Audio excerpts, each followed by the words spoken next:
বৈদ্যুতিক bulb on of করুন mobile দিয়ে যে কোনো দূরত্ব থেকে।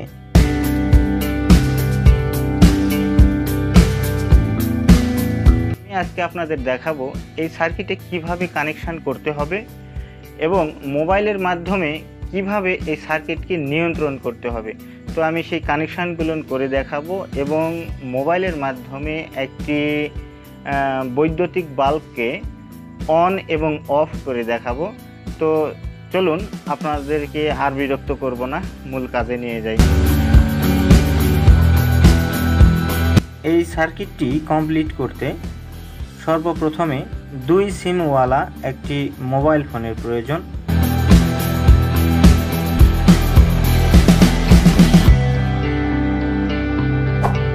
মোবাইল থেকে 2টি লাইন বের করতে হবে, লাউড স্পিকারের একটি লাইন বের করতে হবে এবং ভাইব্রেটরের একটি লাইন বের করতে হবে।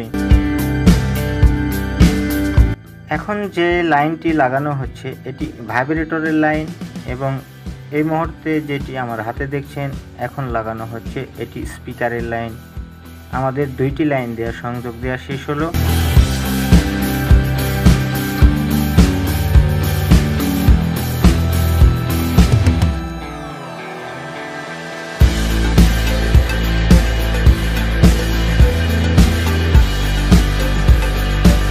এখন যে লাইনটি লাগানো হচ্ছে এটি রিলের লাইন, অর্থাৎ বৈদ্যুতিক বাল্বকে অন এবং অফ করার সুইচিং লাইন।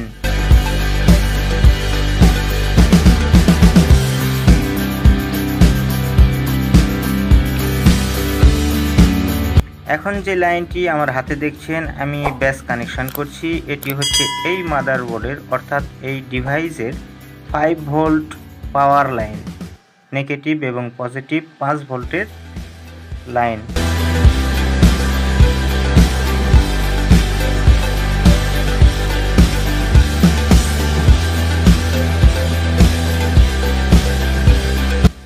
সার্কিটে লাইন দেওয়ার পর এখন আমরা এখানে একটি বৈদ্যুতিক বাল্ব সেট করব এবং আমি যে লাইনটি করেছি আপনারা দেখেন, এই যে মোটা তার দেখতেছেন এই তারের মধ্য দিয়ে এই অ্যাডাপ্টারের মধ্য থেকে 12 এবং 5 ভোল্টের লাইন বের করা আছে এবং এই যে পাওয়ার কেবল দেখছেন এই পাওয়ার কেবল দিয়েই এই তারের মধ্য দিয়েই আমি বৈদ্যুতিক লাইনের তারটিও বের করে নিয়ে এসেছি আপনাদের দেখানোর সুবিধার্থে।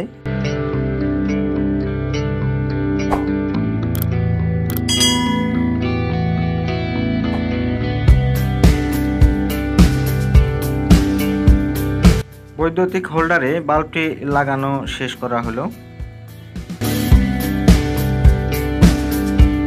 এবং এই আমার ডিভাইসে আমরা এখন বৈদ্যুতিক লাইন দিয়েছি, দেখেন পাওয়ার লাইন পেয়ে গেছে।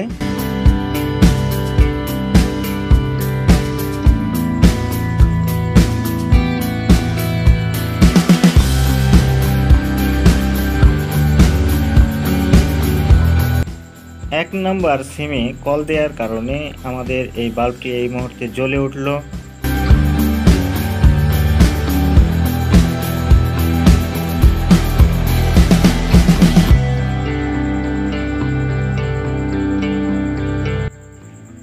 এবং 2 নম্বর সিমে কল দেওয়ার কারণে এই মুহূর্তে আমাদের এই বাল্বটিও বন্ধ হয়ে গেল।